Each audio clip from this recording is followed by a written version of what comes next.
And finally, these science talks are free and open to everyone. Your support helps make this possible and helps us recruit speakers from all over the country. In a few minutes, I'll put our donate link in the chat. Donations are not required. These lectures are free. But if you feel inspired to introduce our speaker, Dennis Whigham has worked at the Smithsonian since 1977 as a wetland and plant ecologist. In that time, he's traveled all over the world. He's researched wetlands and salmon in Alaska, wetlands and orchids in the Czech Republic. He did double time as a landscape ecology professor at Utrecht University in the Netherlands for, I think, 10 years. Dennis, correct me if I'm wrong. That's right. Okay. And he also helped conserve landscapes in Australia and Japan, including one of which is now. And he also founded the North American Orchid Conservation Center in 2012 to help conserve the threatened and endangered orchids here on our continent. And he'll talk more about that during his presentation. He retired from CERC this year, and Melissa McCormick, one of his former postdocs who now runs her own lab at CERC, has taken over as the new director of the North American Orchid Conservation Center. And Dennis will tell you more about orchids and his work to preserve them in this talk. Dennis, please take it away. Okay, thank you very much, Kristen, for the opportunity to make this presentation, and welcome to everyone who is joined, all about 250 of you, I hope, from all over the country. So what I'm going to do tonight is gives me the opportunity to talk a little bit about what I've been interested in for a very long time. And as Kristen mentioned, it's been a range of things from wetlands to plants. And in this particular talk, I'm going to talk about orchids primarily. But I'm going to go back in time and talk about how I became interested in plants and orchids, talk about the ecology of orchids, and then into the conservation side of it and what we're doing with the North American Orchid Conservation Center. So with that, what do we need to do here? We need to share a screen, I believe, right, Kristen? Yes. Yes, and I think you should be able to share. Let me know. And we should be up at the top here. First slide. Okay, so hopefully everybody can see this. So the title is How I Got Hooked on Native Orchids. It could also be plants, really. That's what's motivated a lot of the research that I've done. And I've started this with the Botany of Desire. I don't know how many of you have read Michael Pollan's book, The Botany of Desire. It comes in different flavors. But the idea behind we live in a world where there's communication between everything. And as time goes on, we're learning more and more about how different organisms communicate with each other and how they respond to those communications. The tenet of this book, if you haven't read it, I recommend it to you, is that at least some humans, I think I'm one of them, have a gene or a group of genes that somehow connect with plants. And the connections between plants and people has been.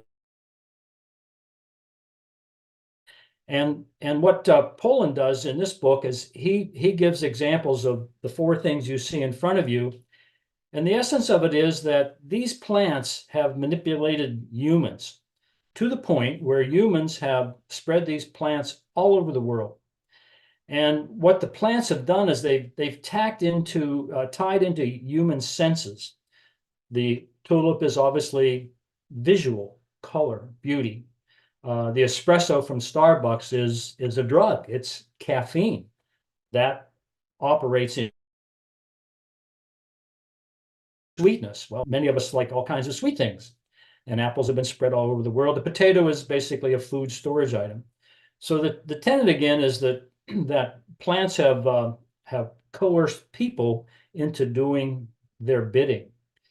He did not include any orchids in this book, but he could have. And this lovely lady has. Erica Haneke was a professor of environmental history at Northfield College, and she's written this lovely book. I recommend it to you. And she gets 15 stories in here about how orchids have captured humans and enticed them to do all kinds of interesting things. And orchids have been doing this for centuries, basically. One of the stories in this book is about Charles Darwin. My guess is that's a name you've heard. There's a picture of Charles over on the left. And in 1859, he published The Origin of Species, which changed the world. And we still are chasing some of the things that came out of that original work. This was controversial. Depicted Charles at that time. But the fact was that he was intrigued by orchids even then. And in 1862, he published this book, Various Contrivances, the Orchids that are Fertilizers by Insects. And I have the book here. And what Darwin said was that orchids are universally acknowledged to rank among the most singular and most modified forms in the vegetable kingdom.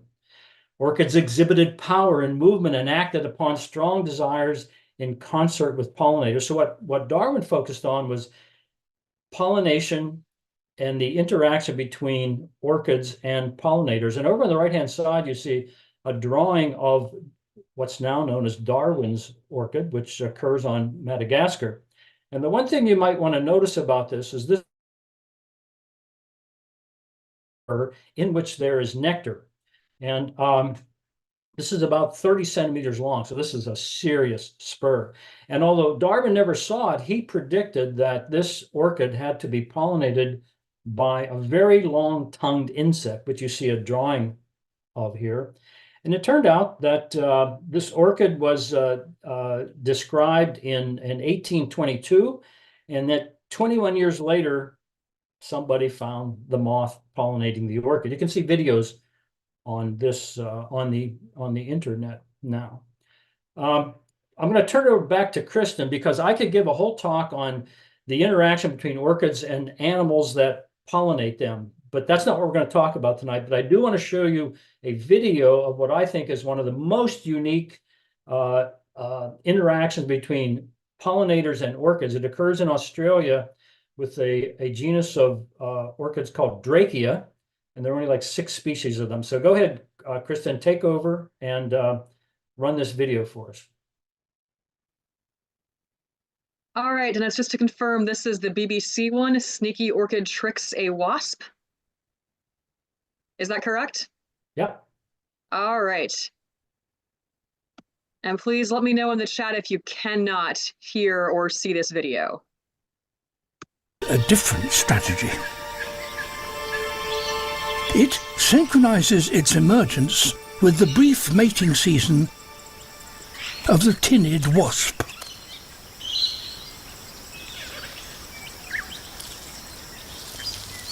The flightless female wasp produces pheromones to attract males.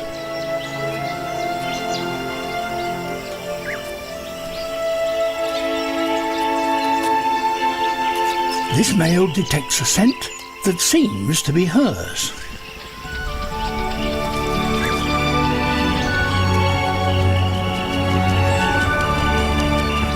Yet flies right on by.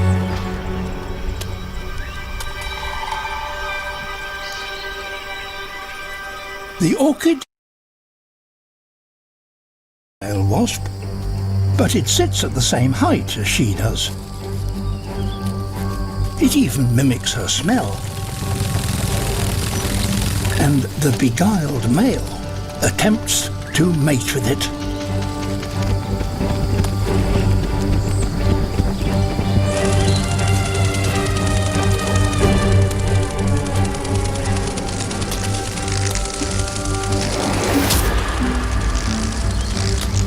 It hammers.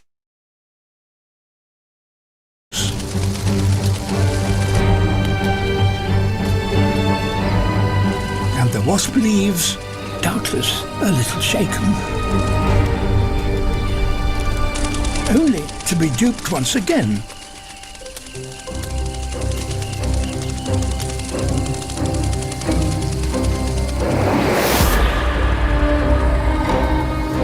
The pollen on his back now sticks to this different orchid, and the deception has worked.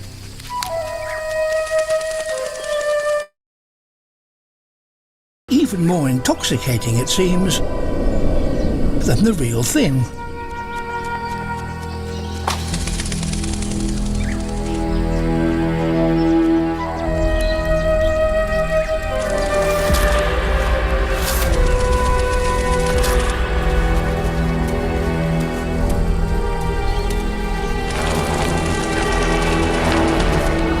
Eventually, the male wasps tire of the orchid's enticements.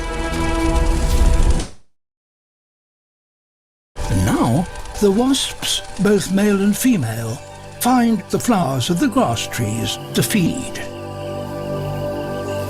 And there, at long last, they mate.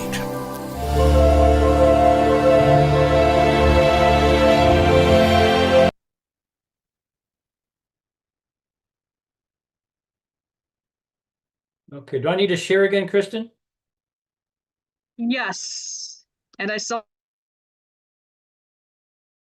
some blacked out stuff. That was probably the Zoom bars blocking, so I'll try and make sure those fade next time. Okay, sorry for the slight technology issues there.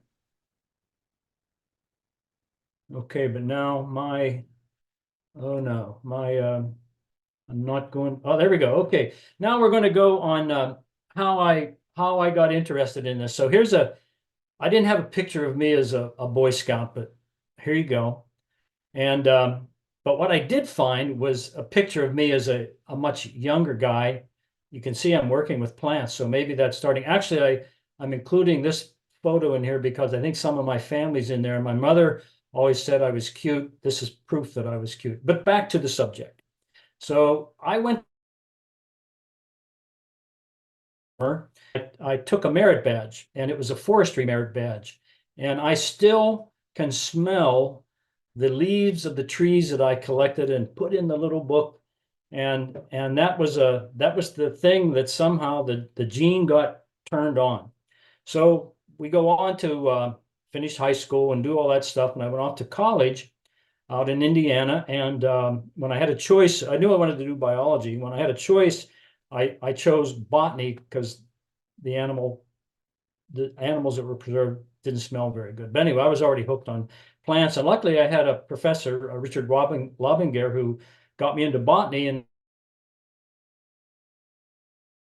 who got me interested in ecology. And that's how plant ecology came together. So I left undergraduate school and I went to graduate school at the University of North Carolina. At that time, I was interested in the distribution of plants across the landscape, and did they occur individually or did they occur as groups? How did that all work? And so I did this study on Bluff Mountain in far northwestern North Carolina. And here's the first, actually the first publication that had my name on it. But when I was doing that study and walking up and down the mountain, I found this orchid, and I still remember the sighting of this orchid. This would have been back in about 1967, I guess. This Platanthera orbiculata, the round leaf orchid. And what entranced me about this was these very large strap-like leaves.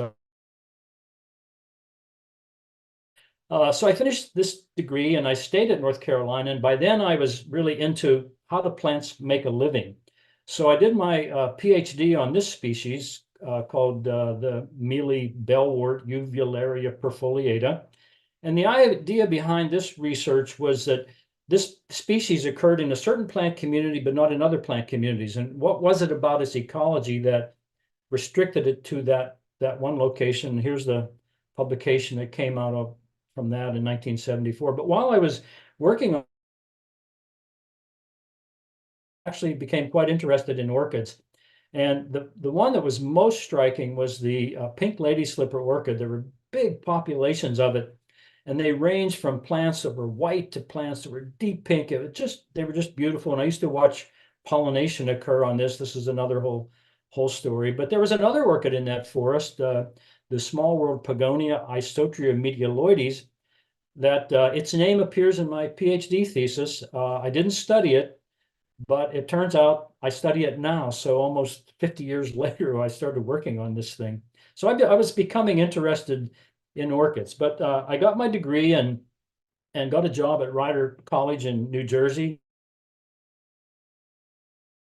Was an ecology. I also became very interested in wetlands, and when I was at Rider, I became enamored with a kind of wetland that occurs in large rivers called a tidal freshwater wetland. You see it here. I don't have time to go into this, but it's a unique environment in which you have the influences of the tide, things coming in and out, but you don't have any salt. And as a result of that, you have this massive number of species that occur in this particular kind of wetland. We did all kind of research on the wetland, but we also became interested in plants, and here are three of them that we studied: the marshmallow, hibiscus, wild rice, and down in the corner you can probably just see a little bit of one of the pickerel weeds. I actually worked on these species not only at Rider, but when I came to the Smithsonian.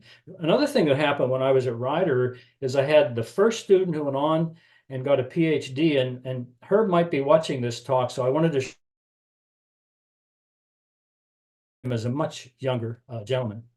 So times changed, and in 1977, I came to the Smithsonian. I came to something called the Chesapeake Bay Center for Environmental Studies, and it's now CERC. When I came, what was present on this farm, could have been a museum, actually, it was so old, was a water tower on the hill, the remains of something called a hay barn, the remains of something that we called the calf barn, and then kind of behind those trees was a building that became the first shop at CERC. All the other things were gone by the time I got there, except for this two-story barn, cow barn, with silos on either side, and that's where we had our offices. My first office was right down here, and those windows, they took a cow well, it's a very different animal now. So when I came to CERC, we were encouraged to do long-term research, long-term ecological research, and because of my interest in plants and orchids, I latched on to orchids that were at CERC, and here is the main group that we have studied over time, and we did this for a particular reason. So here is a species that has leaves all year long. Here is a species, the cranefly orchid and the putty root, which only have a leaf in the winter, not in the summer. That to me was kind of interesting. And then we have this orchid, the showy orchid, and the tway blade, which flower in the spring, as most plants in the forest do, and we became interested in them. And then over here is one called the autumn coral root, the Corallarhiza odontorhiza, and I'll say a little bit more about it later on. But doing studies of these orchids is how I got into it. But I need to now kind of switch slightly and begin to talk about the ecology of orchids and some of the things that really make them interesting. One of the first things to talk about are the seeds. Orchid mother plants produce tens of thousands, hundreds of thousands of seeds. Most plants produce a few seeds. Orchids produce lots of seeds. They're so tiny, they're called dust seeds. And this drawing on the left shows that most of them have some kind of an appendage around them. They all have these different shapes, but right in the middle, you see a dark structure in many of these. That's the little baby orchid, the embryo. So when the orchids disperse their seeds, they're wind dispersed. They just have a tiny little embryo inside the seed that doesn't have a root or a stem or anything like that. It's just a group of cells. The other thing I want to start mentioning now is that, like almost all plants on Earth, orchids interact with mycorrhizal fungi, but orchids have evolved to have a very special relationship with fungi. Bottom line is orchids eat fungi, and they're the only group of plants on Earth that do that. And I'll talk more about that as we go on. So let's focus a little bit on the seeds and what happens after a seed germinates and the little. These photographs are of 4 of the species that occur at CERC. And these are laboratory studies where we put the seeds, and you can see a seed here, seeds over here. We put the seeds on agar, on a medium in the lab, give them the right conditions, and they germinate. And if you put the right stuff in the agar, the orchids will actually begin to grow. And here you see the next stage in the life of an orchid called a protocorm. And here's one, here's one, here's one, and here a whole shapes and things like that. But the main thing to notice is the difference in size. The seeds are with the embryo are very tiny, and the protocorm is much larger. The other thing to notice is that these protocorms are white, and what that means is they don't have any chlorophyll, so they can't make any food. So for this orchid that's baby orchid as an embryo in the seed to grow, it has to get resources to do that. Most of what we know about orchid protocorms comes from laboratory work. Fortunately, we did something that has sort of changed that area of research. Hannah Rasmussen, a Danish lady, came over and worked as a postdoc with me. And at the time, she was working on orchid mycorrhizae, the fungi. And during the time she was a CERC, that's when we really got into the fungal side of this. But she and I were talking about, well, you know, we don't know much about orchid seeds in nature. What happens to them? They're tiny. Do they last long? We just didn't know. So we came up with the idea that you see here down in the lower left. If you take netting that has little openings in it, but the openings are small enough that you could put some orchid seeds on the netting, then close it over. And those of you who are in the audience that are old enough to know about slides, this is a slide mount. You can put them together, and then you can make these by the hundreds and stick them out into nature and pull them back in at different times. And here's Melissa McCormick working with PJ Harmon, putting some seed packets that are here in the box into the ground. These seed packets give us really two kinds of information. One is if you bring them back in the lab at different times, you can see what's going on. Are the seeds still there? Have they germinated, or are they gone? It turns out most people thought orchid seeds were very not strong at all. They didn't last long. And this technique has shown otherwise. Most orchid seeds are very tough. The other thing that really you can benefit from this packet that came around, and here is a little baby orchid. So here's the protocorm, here's the first leaf, and here's the first root. When we see this, we can bring this to the laboratory and look inside it and see if there are fungi in there, and Melissa can determine what fungi they are. And so this is really valuable. It can tell us whether the fungi that the orchid needs when it's a baby orchid is the same fungus or a different fungus that it needs when it's adult. And I should mention that this simple publication that we made from this work is now the global standard. It's cited all the time. People have modified this technique to use it all over the world. So a little bit more on how long orchid seeds last. This is our friend Isotria that I saw way back in the Duke Forest. Here are two seed packets that Bill Brumback, a colleague from the New England Wildflower Society, we had sent him the seed packets. He put them in the ground in New Hampshire. And he sent them back to us after 13 years. And when we opened them up, this is what we found. And here are seeds of Isotria with embryos still inside them. So these have been in the ground for a very long time. And we now know that many orchid seeds can persist for extremely long periods of time, which it turns out is important from a population perspective. Let me switch now back to the interaction between orchids and fungi. This is a made-up diagram. So here's the orchid. Most of the fungi that you find in orchids occurs in their roots right here. And this is what it looks like if you looked at a fungus inside one individual. This structure is called a peloton. And it doesn't matter what fungus it is, when it gets inside the orchid root, it forms a structure like this. And I'll give you two examples of where the fungi occurs. This is controlled by the orchid. And here's a Goodyeara. You can see a picture of one here. This is an English one. But in the root, it has fungi along the length of the root, but there are some places where it's more abundant than in other locations. So here's kind of what happens. The fungus comes inside. This is a cross section of a root. There's the endodermis, the steel of the root, and here's the cortex of the root where the cells are that store stuff. So the fungus comes in, gets into a cell and grows. It's still connected to the outside and forms this ball called a peloton. And at some point in time, disappears, and the orchid then eats the fungus. And you see here and here and here these pelotons in different stages of decomposition. So this consuming of fungi is really important in the lives of orchids. It also means that orchids and fungi are really essential to each other. Here's another one of our orchids at Cirque. It's a little bit different. It has a corm, and the fungus is right down here where there's a root that comes out of the corm.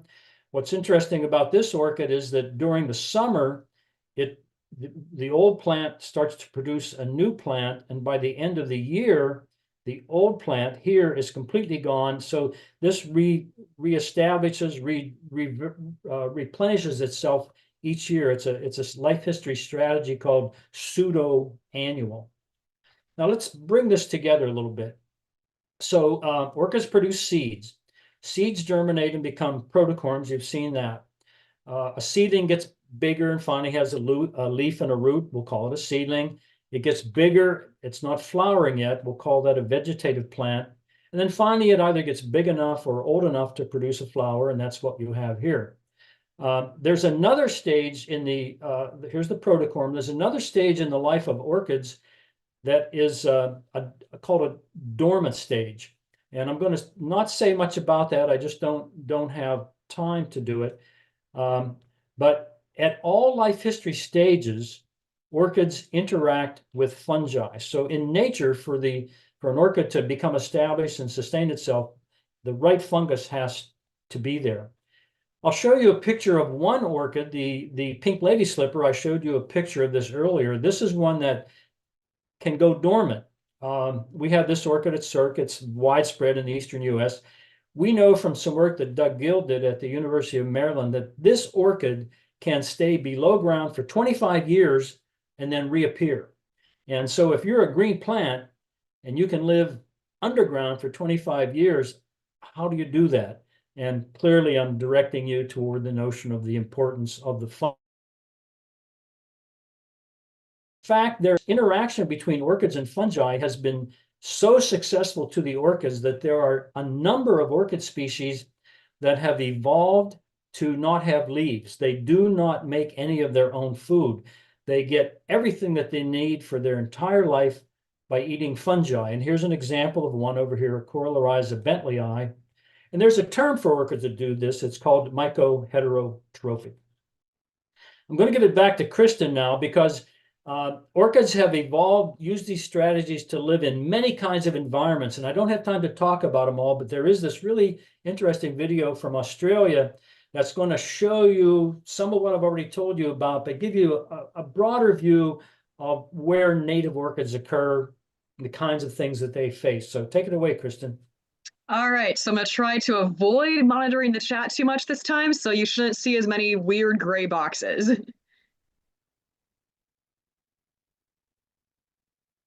Most ubiquitous life forms tend to be generalists, species whose individuals can adapt to eating just about anything, anywhere. But the flowering plant family known as orchids have gained a global presence by being specialists, with each species customized to a very specific habitat. And behind orchids' wild variety of looks and behaviors are the same few stingy strategies. For one, while other flowering plants send their seeds off with a supply of victuals to get them growing, orchids don't.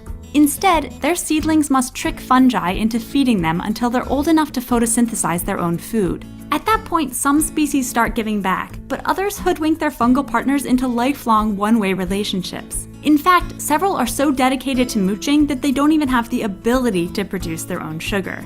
And many orchids also cheat their pollinators. While most flowers offer snacks to the critters who transfer their pollen, orchids have a rich array of disguises that make them look or smell like the pollinator's potential mates or their favorite sugar-filled flowers.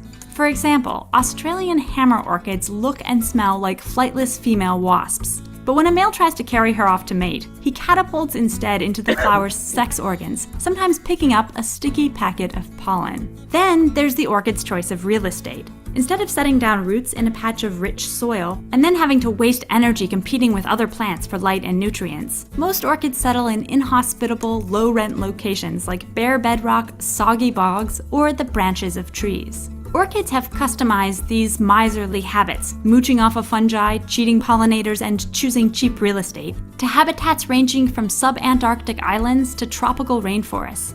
And in the process, they've blossomed into an astounding 25,000 species, most of which are specialized to live in only one particular place with its particular conditions. And their wild variety and exotic looks have not escaped our notice. During the so-called orchid delirium in 19th century England, rich aristocrats sent orchid hunters off to scour the tropics for rare, valuable finds. The hunters even sometimes torched or razed the forest behind them in a quest for exclusivity. Today, it's illegal to collect or trade wild orchids, but tens of thousands of flowers are sold on the black market each year, some for tens of thousands of dollars. And while orchid hunters themselves no longer chop down whole forests, vast swaths of prime orchid habitat are lost to deforestation each year, putting thousands of orchid species at risk of extinction. And yet, help save them, thanks to the devotion of a global network of orchid files. In 2010, police in England stood guard around the clock to protect the country's last wild lady slipper orchid from thieves. And in Ecuador, home to some of the highest densities of orchids in the world, conservationists established rainforest reserves to save the remarkable-looking Dracula orchids. Meanwhile, Australian citizens are building fences to protect threatened spider orchids from grazing rabbits and kangaroos. And scientists in the US are breeding rare cigar orchids in the lab and planting them in their native habitat in South Florida. All to save a bunch of plants that lie, cheat, steal, and ooh, that one's pretty. Hey, Emily here. Thanks to Curtin University and the University of Western Australia for sponsoring.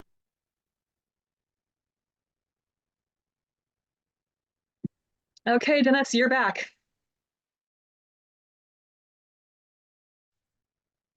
Yes. Okay.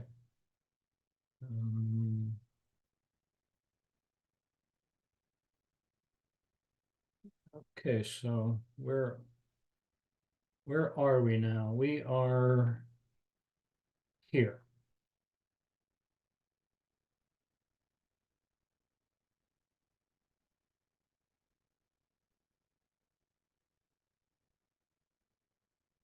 Okay, so I'm going to just stay for another moment or two on this whole issue of the importance of fungi to orchids. So this is a diagram showing what happens to different species in this genus of Corylorhiza. You have some that make all of their own food, but still interact with fungi. And at the other end, you have some that are fully mycoheterotrophic, such as this one that we have at Cirque. And a way to show what's going on is down here at the bottom, where the ones which are capable of photosynthesis, they get most of their carbon for growth and reproduction from sunlight.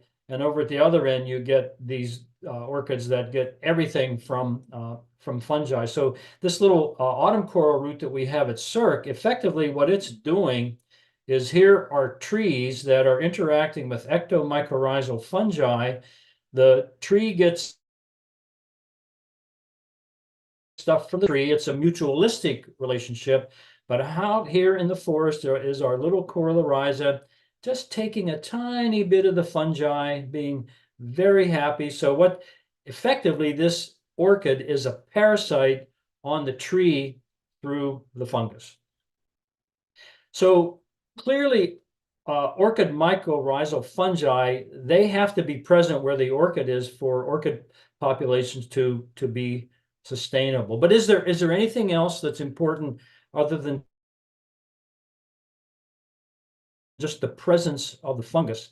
And some of the research that we've done in our lab, Melissa and I, and people that's worked with us, have the first evidence that it's not only the presence of the fungus that's important, but it's how much fungus needs to be present or is present. That will be related to how well the orchid does. And now here's the only data slide I'm going to show you. So this is a result of a long-term study that we've done on this Isotria medialoides. And what we're looking at is time down here, and over here, the number of plants. And all of the populations of this species that we're working on at one site are shown in black. And so you can see here the number of plants that we see from year to year goes up and goes down.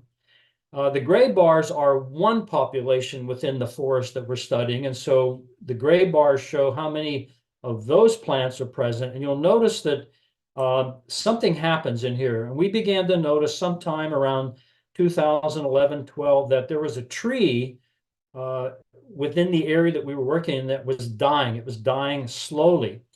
By 2014, this population only had 2 plants.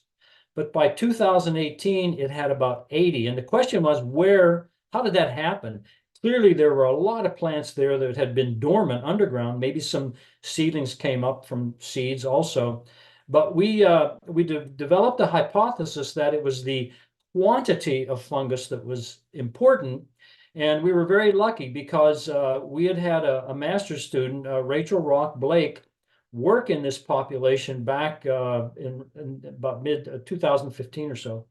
And what she did is she sampled soil. It's in yellow now. She sampled soil in areas where there were no orchids, and she sampled soil next to orchids.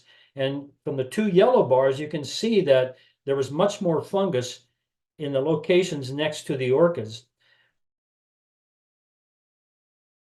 17. We went back to the same location and repeated the same experiment, same study. And this is what we found in 2019, that in areas where there had been no plants, there was much more fungus present in the soil. That's what this is a measure of over here, even more than Rachel had found back earlier. But in places where the orchids were found, there was a huge amount of fungus, tenfold. So our hypothesis that fungal abundance was important was shown, but this was just a sample of one tree. So we've got a grant now from the National Park Service with some funding from the Fish and Wildlife Service to actually do a replicated experiment to test this hypothesis. So the presence of fungus is important, but how much fungus is important.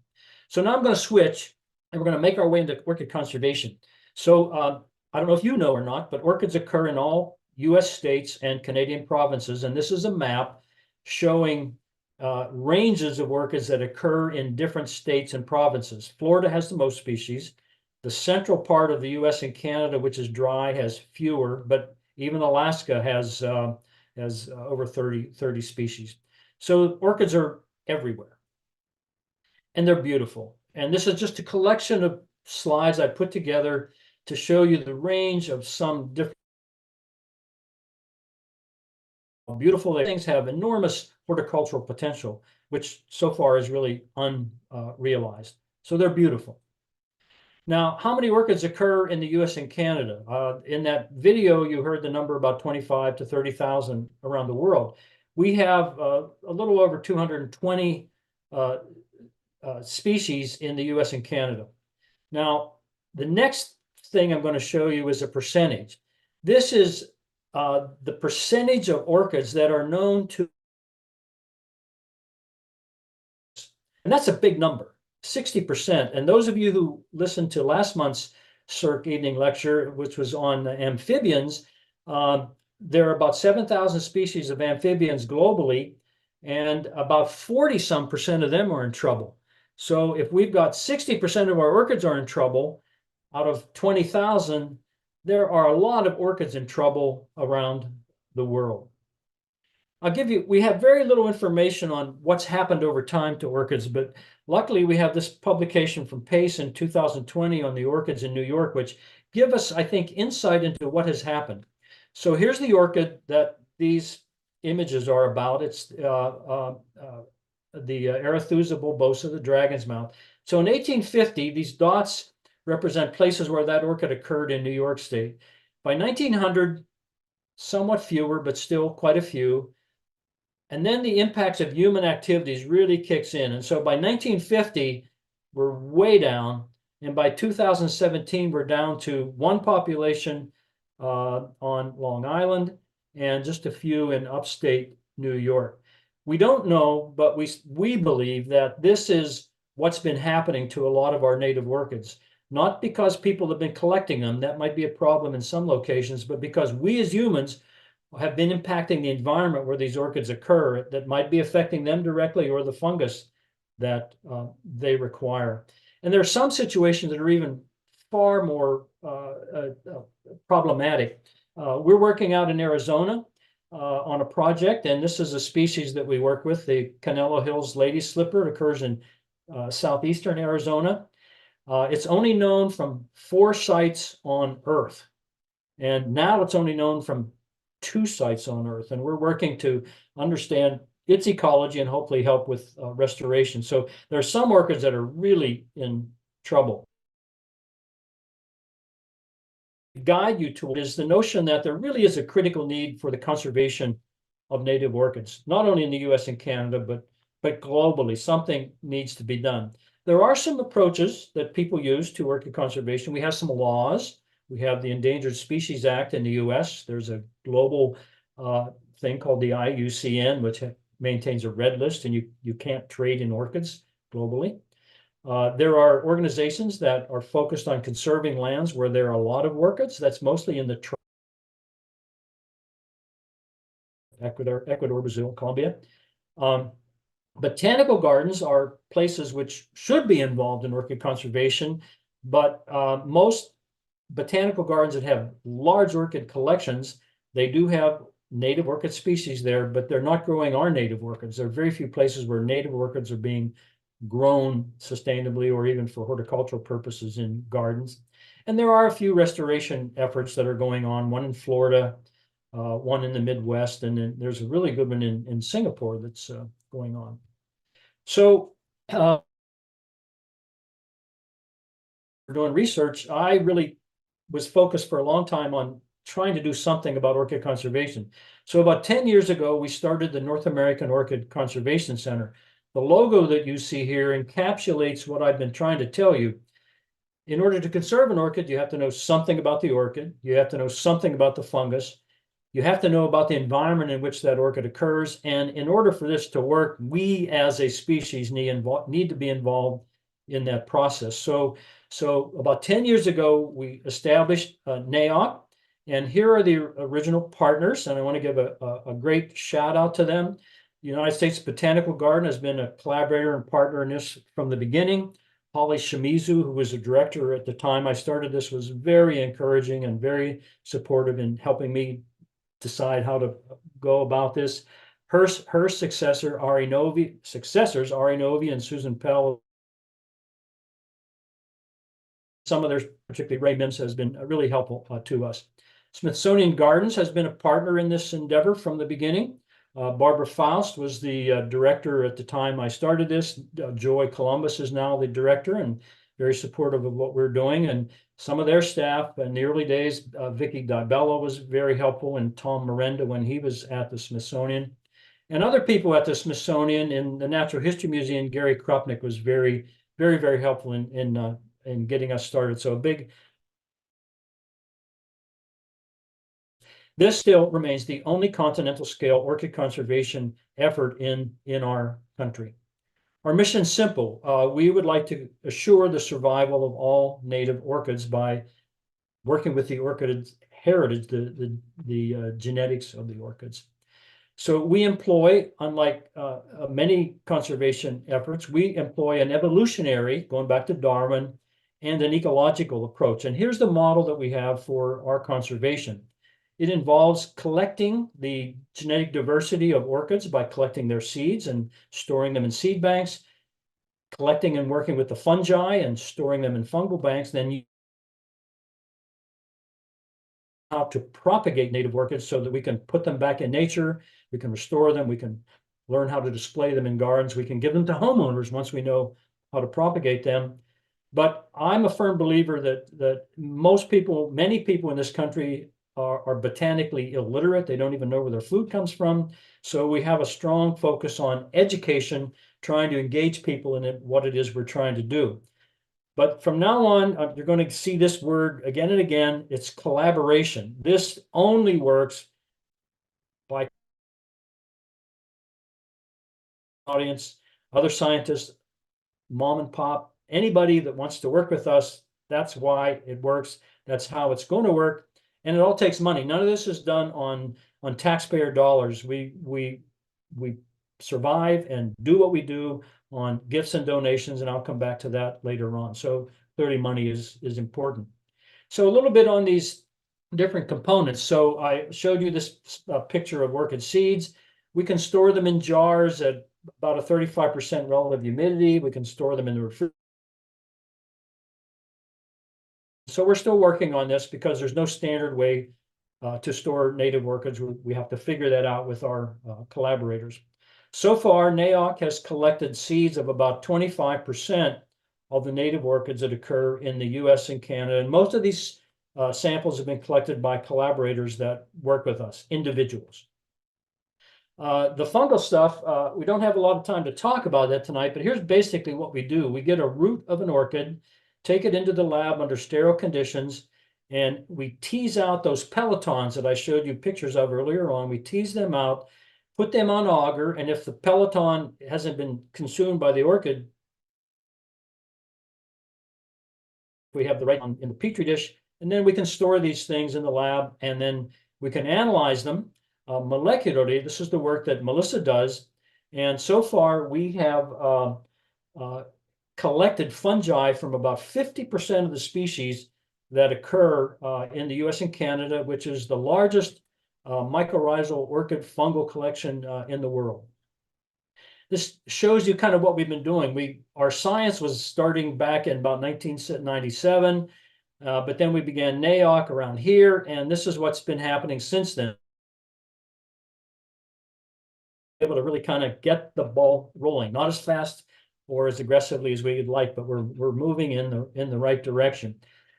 And we're doing some other things now that are very exciting. Here's one of them called the Native Orchid Propagation for Sustainability, NOPS. This is a collaborative effort. We have Chicago, the Desert Botanic Garden, Fairchild, Illinois College, Longwood Gardens, Osset Cirque, University of Minnesota involved in this project. And what we're doing is we're selecting the first 25 native, learn how to propagate them with their fungi to the point where we can tell people how they can put them either in their garden or put them back in nature.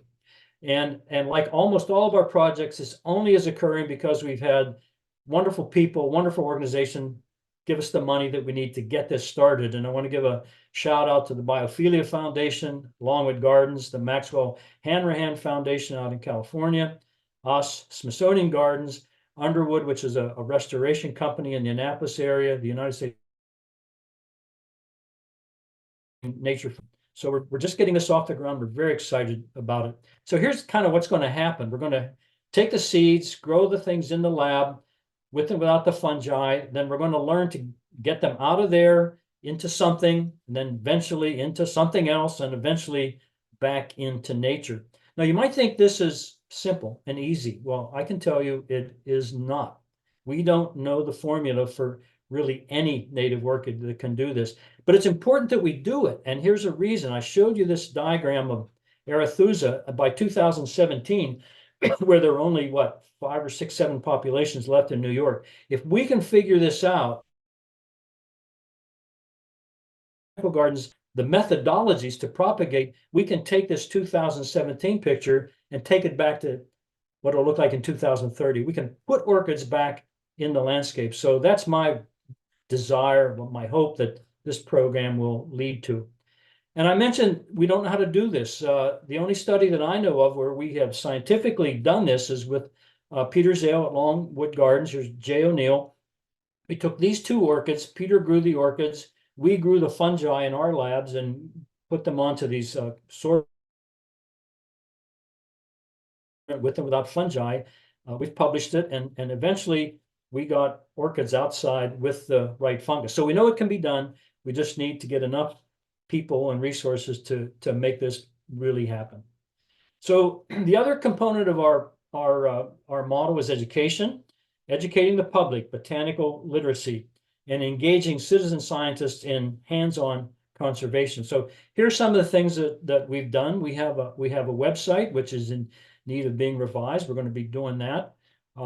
It's an informative website about native orchids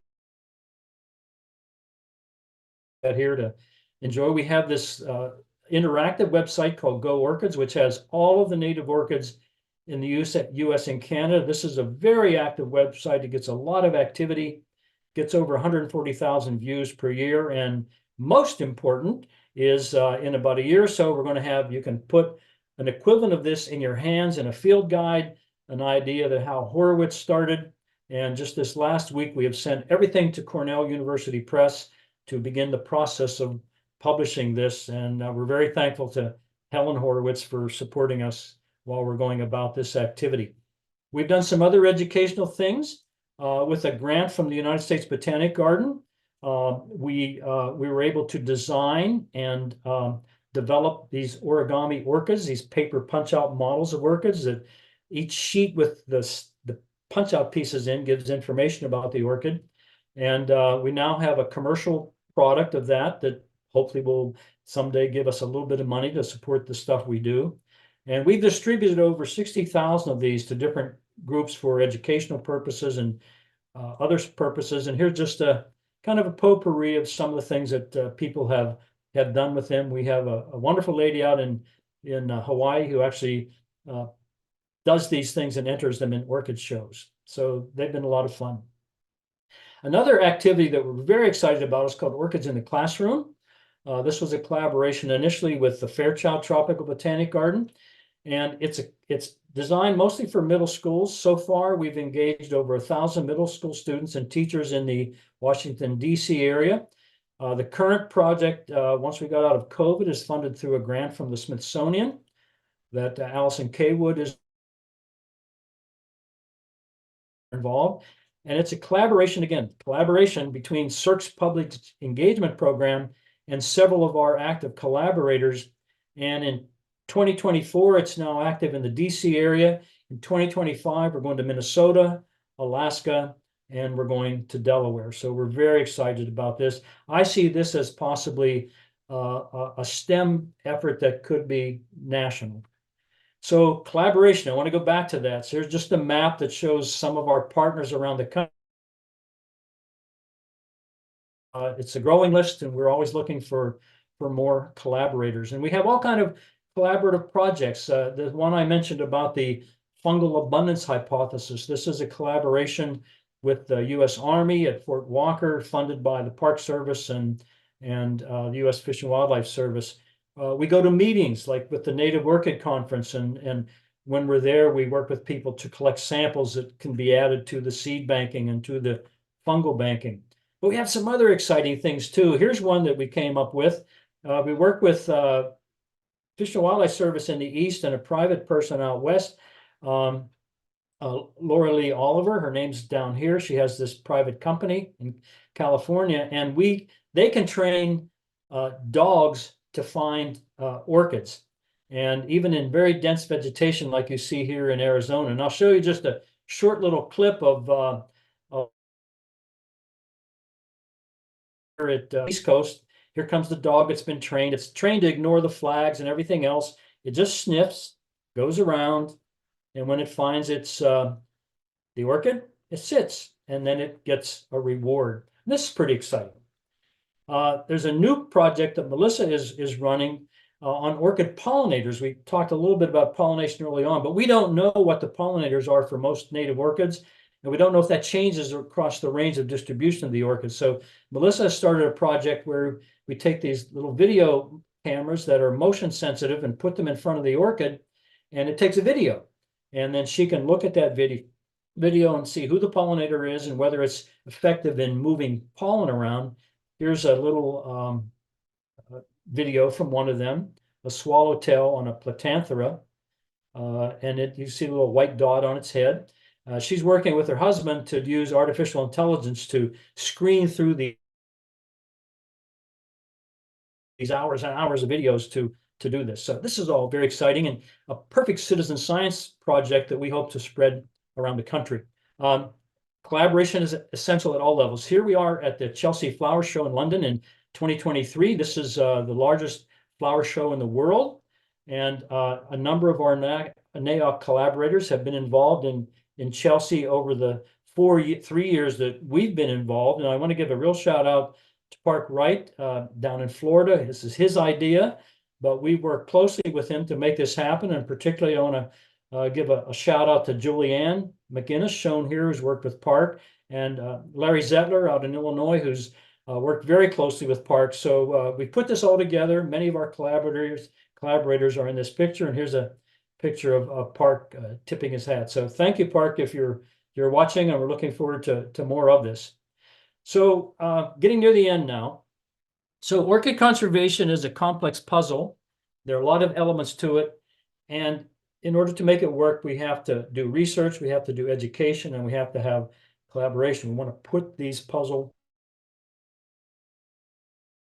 back to our mission, was to conserve our native orchid heritage. And I don't do this alone by any means. When I say we, it's a small group of really special people. So I have to give a shout out, to Melissa, who Kristen mentioned came to SERC as a postdoc and now has her own rich career. She's the acting director of NAOC and will carry us into the future. I have to mention Jay O'Neill. Jay was the head technician in my lab for 40 years, worked with me on, when we got into conservation, he really went after it. He mostly was responsible for building and maintaining our websites. Julianne McGinnis is a special person in our world. I met Julianne when she was the director of the Alaska Botanic Garden. She was an early collaborator of NAOC, and we interacted with them, particularly in developing the Go Orchids website. She moved back east a few years ago and then became a contractor with us as our program development coordinator. And without her, it just wouldn't be working. So those three are really critical to having kept this going since we started it. And I have to mention again, Hannah Rasmussen. When Hannah came over and introduced us to fungi, that changed our world. And even though we're not actively collaborating with her, she's joined me as a retiree, but we're still in touch, and we love the fact that she sent us down this road. But a lot of this is done with interns, technicians, postdocs in particular, and we've had a lot of them. I want to mention three that have been helping us most recently and currently to show. Here's Hei Shin from South Korea. She came over because I had given a talk in China, and her mentor in South Korea eventually brought her over. She's an amazing artist, has molecular skills, doing great stuff. Ida Hartvig worked mostly with Melissa on hybridization and platantheras. She's from Denmark and actively working with us. And Benny Crane came as a postdoc on a project that we had to start our first effort outside the US on the island of Palau. And Benny was really instrumental in getting that going. He's now at the Humboldt Botanic Garden in California. We continue to collaborate with him. So once again, collaboration is essential, not only from our local partners, the Smithsonian Gardens, ships that we have around the country. And I have to mention sort of how this all happens. So Smithsonian Gardens and the U.S. Botanic Garden have been funders in helping us move forward from the beginning, and we appreciate that very much and look forward to continuing to work with them. But we've had funding come in to support our research from a variety of organizations, ranging from the National Science Foundation to the U.S. Fish and Wildlife Service. Dominion Energy gave us a 10-year grant to study one species. But again, collaboration. What really got us off the ground was initial commitment of funding for a Smith Gardens, the U.S. Botanic Garden, and Minnesota Landscape Arboretum. And more recently, with our NOPES project, Biophilia, the Maxwell Hanrahan Foundation, Underwood Associates, and Wintergreen. And a special shout out to Helen Horowitz. After Hal's passing, she created the Hal and Helen Horowitz Orchid Conservation Fund at the Smithsonian. This is the sort of thing we need. And in addition to mentioning these, there are many individuals that have supported us, and I hope they continue to do that. So I'm at the end, but I want to go back to the beginning, which is this gene that's somewhere in my body that hits other people. And I want to give you an example of where that exists. So this is a picture of me with Dagmar Dikiyova. I met Dagmar in my wetland world, and she was running a group of wetland scientists in Trebon in the at that time, Czechoslovakia. It was still communist. And I've been over there many times over many years, helping them working with them in a variety of ways. And I would visit Dagmar every time I would go over there. And here I am visiting her in her house on her 90th birthday. What's important here is she's in her house. Most of the years when I would see her, she was in an apartment in the town of Trebonne. But eventually, after communism fell there, she and her son got there.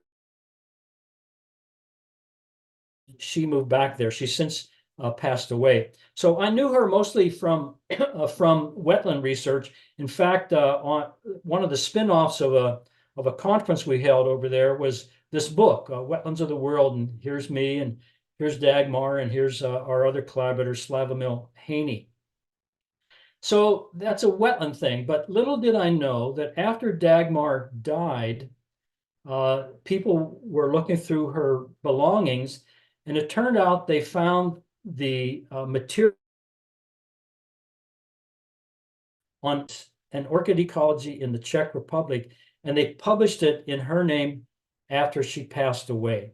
So I didn't know that for like 35, 40 years. I knew nothing about that. So she had the same gene that I had. And I hope that some of you have that gene and you're interested in what we're doing and would reach out to us and provide support and help for us in whatever way you can.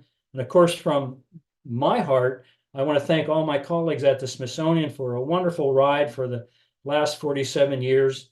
And it's been a wonderful journey. So with that, thank you for hanging in there for this period of time. And if there's time for questions, I'll be happy to answer them. So I'll give it back to you, Kristen. Thanks, Dennis. And there's lots of positive feedback in the chat. People saying outstanding presentation, fabulous, go Orchids, learned a whole lot. Fantastic talk. Jorge Puente says, truly amazing, Dennis, you are a national treasure. So we've got almost 30 questions in the chat. We will try to get to as many as possible by 8:30. And to all the attendees, sorry that I did not realize the upvote feature was off until 7:45, but it's on now. So if you want to, you can still vote for your favorite questions as we're going through the Q&A. So first question is from Karen Atwood. Could applied fungicides in agriculture, the nursery industry, and home gardens spread in air and water and disrupt orchids? I think the answer is yes. When you look at the partnership between orchids and fungi, the fungi are probably the weak member, so that when something happens that affects the ecology of the fungi, they're the ones that are first going to disappear. So I don't have proof, but I have no doubt, for example, that acid rain that occurred all over the eastern US and in Europe probably had a lot to do with the decline in orchid populations because it affected the fungi. So an individual orchid can continue to live, but it's the life cycle that's important. So an individual only lives so long, and when that individual dies for the population from seed. And that's, again, where the fungi are essential because you can't go from a seed to a larger plant without the fungus. And Kathleen asks, what's the viability of a native orchid seed on average?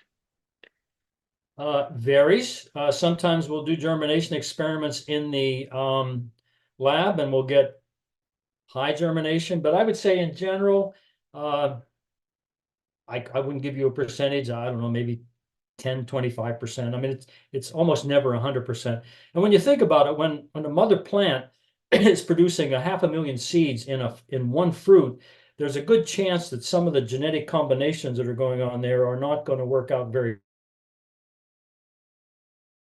Seeds, you may have a lot of seeds that have embryos in, but they may look to be viable, but they may never germinate. We just don't know. We don't know the answer to that. And Paul asks, can you speak to how rising temperatures and changes in precipitation regimes will impact orchid populations and restoration efforts here in the US? He also wants to know, do you place all your orchids in nature reserves or national parks or other protected areas? Well, to the latter thing, we're not at the point yet where we know how to even grow them and put them back to those places. That's where we want to go. The first part on climate change probably has two aspects to it. One is that as the climate warms, many orchids are going to have to move. They're going to have to go north, up, whatever direction they're going to go, and the fungi that they need are going to have to be there also. Orchid seeds are wind dispersed. Fungi are probably more universal in their distribution, so that can work. But if you go back to that slide I showed of what we can do if NOPES is successful, is that we can help the orchids as the climate change, and give organizations and individuals the information they need to propagate them. And so we can help that response to climate change. And I think that's part of what the classroom cultivation project is trying to do, to see like what conditions we need to just get these orchids growing in labs so we can propagate them in the wild. Yeah. I mean, that's working with the kids. We actually have the kids do experiments, and over time, hopefully we'll do it in enough places, enough times that we can engage the information they've gained to help us do what it is we're trying to do. I think native orchids aren't given the same amount of attention as exotic orchids. Well, they're hard to grow. They're, except in Florida and for one species outside of Florida, you have to grow them in the ground. And so most people want to grow orchids in their kitchen or in their living room. And so when you go to buy an orchid in a grocery store that lasts in your house for 4 months, those things are they're all grown from tissue culture. They're not grown from seed. In most botanical gardens and aficionados that grow a lot of orchids that do have native species, they're almost all and so they have to be grown inside, maybe outside in the summer, but they certainly have to be inside in the winter. We think there's enormous horticultural potential for some of the native orchids. They have beautiful, beautiful flowers. Some of them can be grown in bogs that people can create. We're doing an educational activity at CERC now called Bog in a Bucket. And so these are small buckets that have the right kind of soil in them, and you can grow orchids in them. So we're going to get there at some point in time. I want to see some pictures of bog in a bucket. Yeah, there you go. Anonymous question. I recently heard a talk by a botanist at the Atlanta Botanical Garden about their work in orchid conservation, including genetic identification of fungal associates. Have you done any collaboration with them? Well, we've done a little bit of collaborating with Atlanta, not a lot, and I'll give a shout out to Melissa. Melissa manages the fungal collection at CERC, which I mentioned is the largest in the world, and she's probably one of the leading people in the world in looking at the genetic identity of the fungi that associate with orchids. Most of those fungi don't identify them molecularly. So she's a leader in that field. A few other people around the world, but I think she does far more than Atlanta does.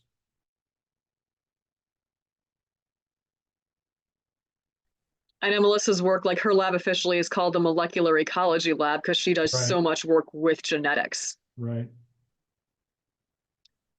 Another anonymous question: for species like Platanthera nivea that are present at a site 1 year and then may disappear for many subsequent years, is that known to be related to mycorrhizal fungi? Case, I don't know the answer. I don't know whether that species of Platanthera has a dormant phase. So that would be one possibility, that it can persist for a while and then reappear. But I personally think that because orchids have these wind dispersed seeds, and an individual orchid may not be long lived, I think orchids historically move around the landscape. I think they take advantage of situations where conditions are right. And so I think they're fairly mobile.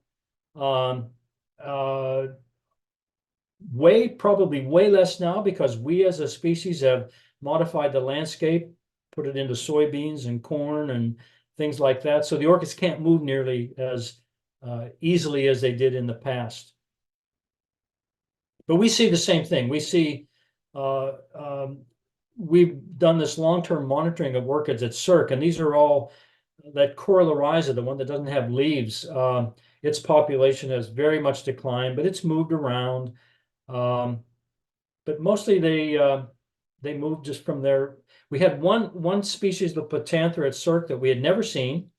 And I had a postdoc, I had a PhD student from Brazil doing a study of vine ecology in a garden, experimental garden we had made. So she goes back to Brazil, and I'm keeping the plants going because I think we could do some other stuff with it.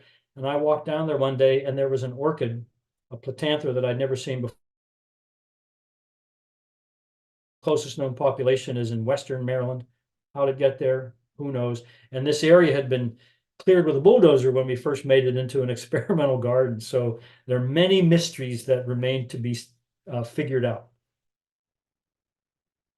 Question from Stephen: how do epiphytic orchids living in the tree canopy aggregate and add unique mycorrhizal fungi? Well, it turns out that there are fungi up in the trees, and most of them are the same fungi that are in the ground, maybe a different species of fungus, but they're up there too. And when the seed gets lodged somewhere on a branch and it germinates, the fungus has to be there. Although we do generally know that the protocorms of tropical orchids turn green faster than our native in the ground orchids. But same deal. The seeds are tiny. They get trapped somewhere, and then of course the fungus has to be there in order for them to make a go of it. But when you think about it, evolving to live up in a tree where you're not connected to the ground, every day, sun, wind, maybe rain, that's a pretty tough place to make a living. But that's where most of in the world, that's where they are. Huh, I didn't know that it was most orchid species were epiphytic orchids. Say it again. I didn't know most orchids were epiphytic. Yeah, most of them are. Couple more anonymous questions. Someone says, how can an amateur who's not employed in the botanical field, but who is very motivated and has time, contribute to plant conservation? Kate Brundett offered herself as a resource. Dennis, do you have any other thoughts? Well, I mean, we work with people that have a whole range of experience. Enthusiasm is key, of course. Julianne McGinnis manages all of the interactions that we have with our collaborators. And so, but there's a process. So number one is, we need to get to know you. And we have sort of guidelines. For example, we don't want anybody collecting an orchid or a sample of an orchid. We don't collect orchids, we collect roots and fruits and leaves. We don't want anyone collecting unless the organization or person that owns the land signs a permit, an agreement that you can collect there. You as a collector have to agree to follow the guidelines that we give you and not divulging the location of an orchid. And then we can train people on, and so someone who's really into it and wants to do it, interacting with Julianne, we can get you there. Thanks, that's encouraging. I love this next question, also anonymous, but it kind of ties into the whole people protect and care about what they know. If most Americans never see wild orchids in person because their locations can't be publicized, how do you truly excite people about wild orchids? Isn't that almost like asking people to protect unicorns? Yeah, we're trying to be not selective, but we're basically reaching whatever audience we can where our message might be taken on in a positive way. But there are organizations all over the place that are interested in orchids and native plant societies, and many of those people, they know where native orchids are. And so it's not a mystery. It's amazing though. I can give talks to orchid societies and even native, although someone usually knows where some native orchids are, a lot of people don't know. I think, Dennis, you've also occasionally referred to orchids as the pandas of the plant world. And I think, like, while some people can see pandas live in zoos, a lot of people only see pandas like on their screens, which now pandas, granted, are super cute and they're the like cute, charismatic megafauna that we like to make fun of at Cirque. But the fact that this webinar had such enthusiastic attendance and just the kind of enthusiasm we've seen on social media about orchids and from orchid fans around the world speaks to just how much people really do care about orchids, even if they can't threat in the wild. Yeah, I agree. I agree. It's messaging. It's, you know, trying to reach as many people as possible and getting them engaged in what it is we're interested in. I think there are enough people out there to make it a big success. We just have to keep working to spread the word. I mean, that video of the Drakeas in Australia, I mean, if you go on YouTube, you can find some really interesting videos of orchid pollination. They're as exciting as watching a panda eat bamboo.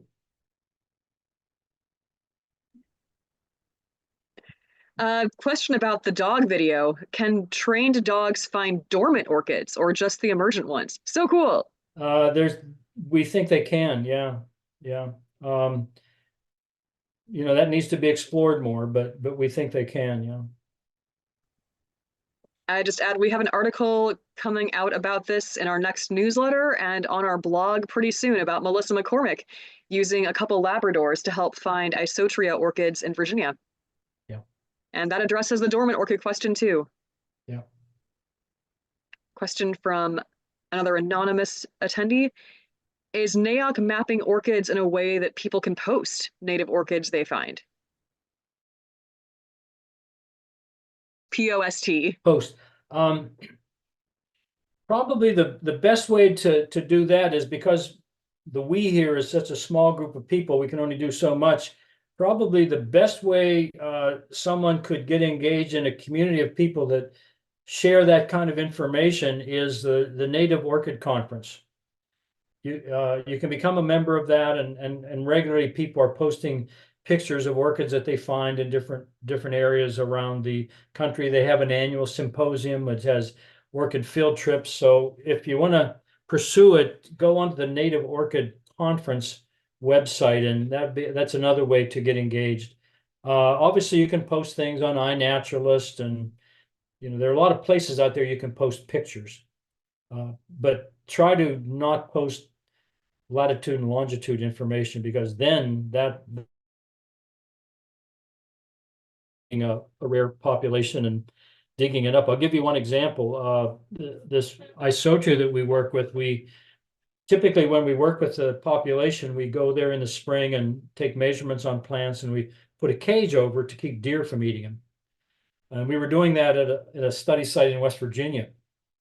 And it happened to be, well, I won't go into the background. We were at a site in West Virginia, and we had been out there studying the plants, and we came back to Cirque, and the next day, Melissa got a phone call from the sponsor of the research saying, where are the orchids? And we said, what are you talking about? We were just there yesterday. And so Melissa had to run back to West Virginia, and it turned out somebody who, I guess, didn't like what we were doing, and way out in the middle of nowhere, and had dug up almost all the plants and done it in a way they put the cages back on, and to make it look like nothing had happened. And the Fish and Wildlife Service, because this is a federally threatened species, they did an investigation. They never did find the person that did it. So to this day, we don't know whether that was, you know, some kind of crazy botanist that said, I have to have that orchid, and dug them up and took them to their house, or whether it was someone who just didn't like science and what you're doing, and you know, dug them up. But that was totally weird. I'm really sorry to hear that. I was still a little shocked that like you poach such a little tiny green orchid. I mean, it's not even like one of those really colorful, charismatic species. Yeah. That's really sad. And that's, you know, in part, that's the danger of, you know, publicizing location. information, like those species in Arizona, where there are only 2 places where it's known. The landowners know,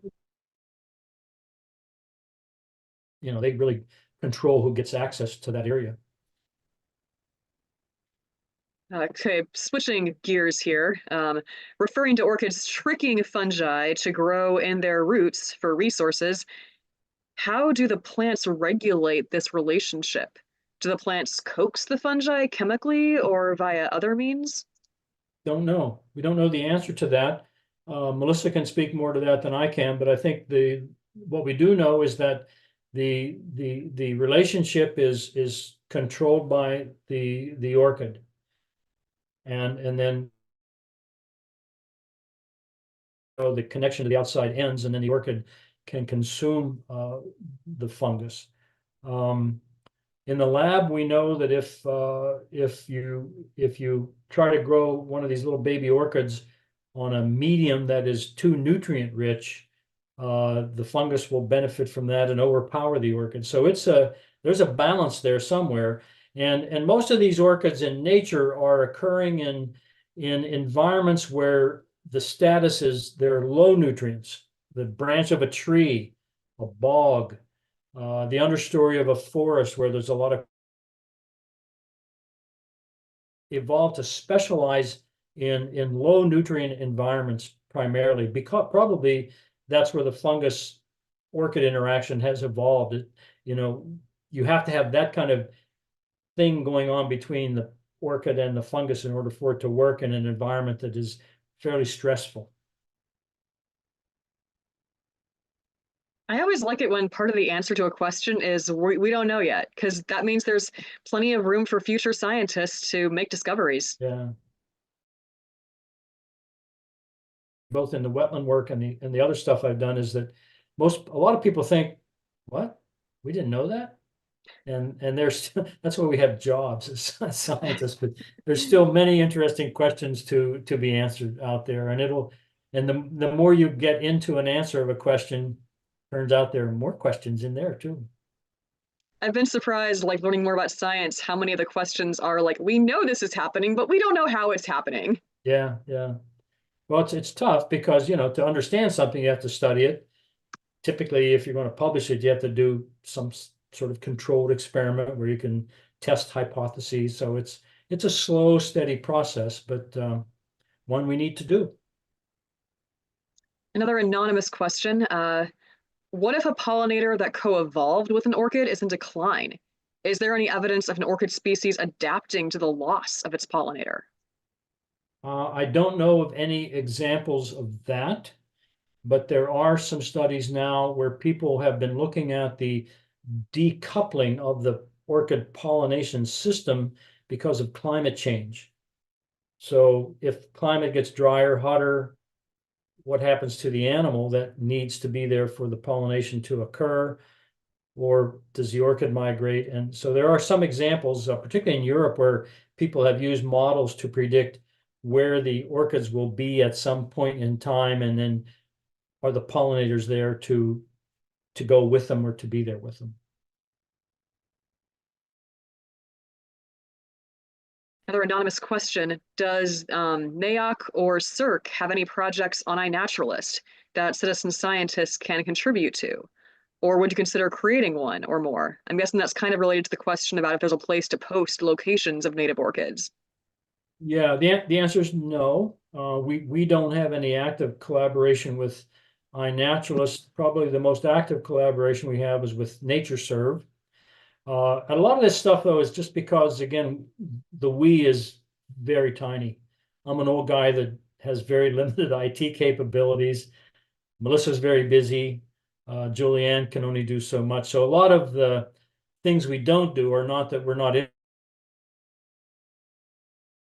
We just simply don't have the resources yet to make it happen. If we could ever get an endowment that at the Smithsonian that is big enough to assure the level of funding that we need to really build a program where we'd have an active outreach to public venues and technicians to help with the research. If we ever get to that level, then we will be at a completely different level and be able to be much more active and aggressive. But we're just simply not there yet because we don't have we need a donor. I will say a few years ago, I'm not sure this is still ongoing. Melissa had put in a call on her lab page asking people to send any videos they'd taken or captured of orchid pollinators. Yeah. I can put that in the chat if people are aware of like orchids in their neighborhoods and are able to like put in a motion camera or something. Melissa's had lots of orchid cams going out day and night to try and capture pollinators in action because so that could be a possible citizen science project. I'm putting that link in the chat right now. Well, that last comment, I think, has some meat to it, in that it might be possible for us to be recipients of information that people have on an orchid from some location. That we're working with a contractor now to develop a data management system. And within that world, eventually we might be able to take incoming information like that where the public couldn't get to it to get the latitude, longitude information, but they could go in and query the database to say, where does species A occur? And we have maps. I mean, you can go on iNaturalist and NatureServe and you can find what states orchids occur in, for example, and what provinces they occur in, but you're not going to get specific geographic information. In Maryland, we have a thing called the Maryland Biodiversity Initiative program that you can go in and you can put in the name of an orchid and you'll see a map will come up that will show what counties that orchid occurs in, and you'll see pictures of it that people have taken and sent to them from that orchid in those different locations. So there's a lot of stuff out there if you kind of know where to go dig for it. We're down to the last like 3 minutes or so. I'll try and get in at least 2 more questions. From Karen, is there info on the values or contributions of native orchids to ecosystems besides their aesthetics? Probably not in any monetary way. It's really a biodiversity issue. So the value that I mention when people ask that question is that not only are orchids the pandas of the plant world because they're cute, but orchids are the canary in the coal mine. You have a plant that is intimately connected to a fungus. And if you do things in the environment that one or both of them, but probably the fungus first, is no longer there, that means the orchid is gone. So if an orchid disappears from a site, something's probably happened. But if an orchid is present, that means if you're managing that site, or if that site has the orchid, it's probably ecologically in very balanced condition, and you want to maintain that and sustain it. So it's more an ecosystem health way to talk about that. All right, last question comes from John. Is there any evidence that fully myco-heterotrophic orchids give anything back to the tree-fungi relationship? We keep looking in the literature, but I think there was one publication some years ago, but those who looked at it closely weren't convinced. And so the answer at this point is no. Orchids have evolved to take advantage of fungi. They're the smartest plants in the world. All right. Well, thank you again, everyone, for tuning in tonight. We hope you'll join us next month for a talk about the future of renewable energy and the bumpy transition from fossil fuels, hosted by Sarah Vaya of the University of Maryland. Thank you all for your enthusiasm. Watching the chat and the Q&A has been so heartwarming. So we love every month tuning in with all of you. So hope to see you in September. Thank you, Dennis and Melissa, for all of your work. And hope to see you in September. Good night, everyone. Thanks, everybody.